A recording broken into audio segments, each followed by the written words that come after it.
What's really happening in Gaza, July 2014? Having been stationed in the Middle East as a United Nations peacekeeper, I realize you must look deeper than a CNN news report to truly understand the situation in the Middle East. I agree with the journalist David Brooks of the New York Times. He writes about looking at the bigger picture of the conflict in the Middle East.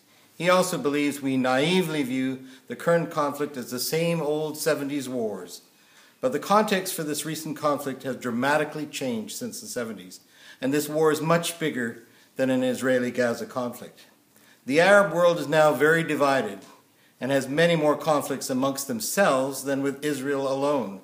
Sunni versus Sunni, Sunni versus Shiites, Islamist versus authoritarian Arabs. This current Gaza conflict actually was spurred on by Egypt, not Israel. Authoritarian and Islamists were fighting for control of Egypt. After the Arab Spring, the Islamists briefly gained the upper hand. Then the Muslim Brotherhood government fell and military leaders cracked down. They sentenced hundreds of the Brotherhood leadership to death. They also closed roughly 95% of the tunnels that connected Egypt to Gaza, where the Brotherhood's offshoot, Hamas, had gained power. This Egyptian move was economically devastating to Hamas. Hamas derived 40% of its tax revenue from tariffs on goods that flowed through those tunnels to Egypt. One economist estimated the economic loss at $460 million per year, nearly a fifth of the Gaza gross GDP. Hamas needed to end that blockade, but it couldn't strike Egypt. They're Arabs, right? And they're fellow Arabs, so it struck Israel. If Hamas could emerge as the heroic fighter in a death match against the Jewish state, if Arab TV screens were filled with dead Palestinian civilians, then public outrage would force Egypt to lift the blockade. Civilian casualties were part of the point. When Musa Abu Marzouk, the deputy chief of the Hamas political bureau, dismissed a plea for a ceasefire, he asked a rhetorical question.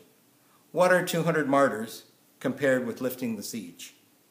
The Israeli-Palestinian conflict has become just a stage on which the regional classes in the Arab world are being expressed. When Middle Eastern powers clash, they take shots at Israel to gain advantage over each other. This whole conflict has the feel of a proxy war. Turkey and Qatar are backing Hamas in the hopes of getting the upper hand in their regions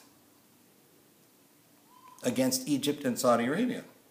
The Egyptians and even the Saudis are surreptitiously backing or rooting for the Israelis in hopes that the Israeli force will weaken Hamas. It no longer makes sense to look at the Israeli-Palestinian conflict as an independent struggle for two states. It, like every conflict in the region, has to be seen as a piece of a longer-term war. It would be nice if Israel could withdraw from Gaza and the West Bank and wall itself off from this war, but that's not possible. No outsider can run or understand this complex historical process. In 1979, the Arab-Israeli dispute looked like a clash between civilizations, between a Western-style democracy, like Israel, and a Middle Eastern autocracy. Now the Arab-Israeli dispute looks like one piece of a bigger clash within Arab civilization over its own future.